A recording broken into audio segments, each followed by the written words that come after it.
2 कांदे घेतलेले आहेत आपण आणि त्यामधले आपण एक कांदा चिरून झालेला आहे. याप्रमाणे दोन्ही कांदे आपण चिरायचे आहेत बारीक. कांदा चिरत असताना डोळ्यातून पाणी येतं, तेव्हा कांदा चिरायच्या आधी आपण मधोमध काप करून तो पाण्याखाली धरला आणि त्यानंतर चिरला तर डोळ्यातून पाणी येणार नाही. अशा पद्धतीने दोन्ही कांदे आपण बारीक चिरून घेतलेले आहेत, तुम्ही बघू शकता. 2 टोमॅटो आपण कट करून घेतलेले आहेत. आता आपण कोथिंबीरही बारीक चिरून घेऊया. आता मी कोथिंबीरही बारीक चिरून घेत आहे.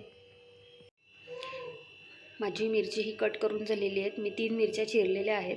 तुम्हाला जर तिखट नको असेल जास्त तर तुम्ही कमीही ठेवू शकता. तुम्ही बघू शकता की मी ताटामध्ये बारीक चिरलेला कांदा घेतलेला आहे, टोमॅटो घेतलेला आहे, कोथिंबीर घेतलेली आहे, कढीपत्ता घेतलेला आहे, जिरं घेतलेलं आहे आणि थोडंसं तिखट वाटावं म्हणून मिरच्या घेतलेल्या आहेत. तांदळाचा डोसा बनवण्यासाठी मी इथं 2 वाट्या तांदळाचं पीठ घेतलेलं आहे, चवीपुरतं मीठ घेतलेलं आहे आणि रवा घेतलेला आहे. आता आपण 2 वाट्या तांदळाचं पीठ टाकूया.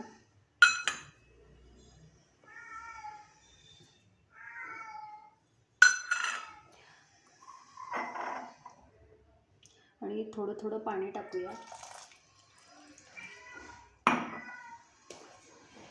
आणि हळूहळू ढवळत राहूया.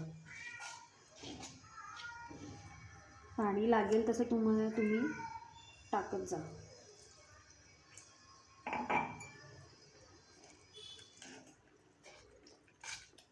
आपल्याला पूर्ण बॅटर पातळ बनवून घ्यायचं आहे, घट्ट अजिबात नाही. त्यामुळे जसं पाणी लागेल तसं तुम्ही त्यामध्ये टाकत जा.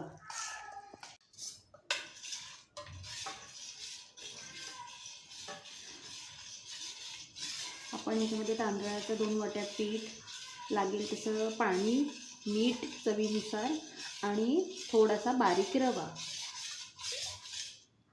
आणि हे सगळं मिश्रण पूर्ण हलवून झाल्यानंतर आपण एक 10 मिनिटासाठी हे मिश्रण झाकून ठेवायचे. त्याच्यामध्ये आपण बारीक चिरलेला टोमॅटो टाकूया, कांदा टाकून घेऊया, बारीक चिरलेली कोथिंबीर टाकूया, मिरच्या टाकूया आणि जिऱ्यामुळे थोडंसं टेस्ट छान येते, जिरंही टाकूया आणि कढीपत्ता आपण थोडंसं असं बारीक करून टाकूया, म्हणजे मस्त वास असा येतो आणि चवही छान लागते.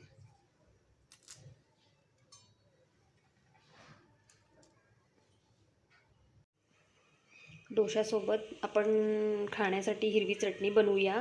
त्यासाठी कोथिंबीर लागणार आहे, कढीपत्ता, डाळवं, मिरच्या, खोबरं आणि चवीसाठी मीठ. चटणीसाठी घेतलेलं साहित्य सगळं आपण मिक्सरच्या भांड्यात टाकूया आणि बारीक चटणी बनवून घेऊया. चटणी आपली तयार आहे. त्याच्यामध्ये फक्त मी जिरं आणि मोहरीची फोडणी घालणार आहे.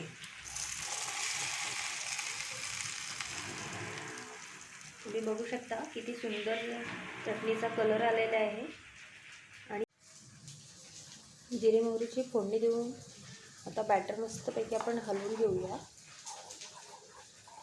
टेक्स्चर एकदम छान आलेलं आहे.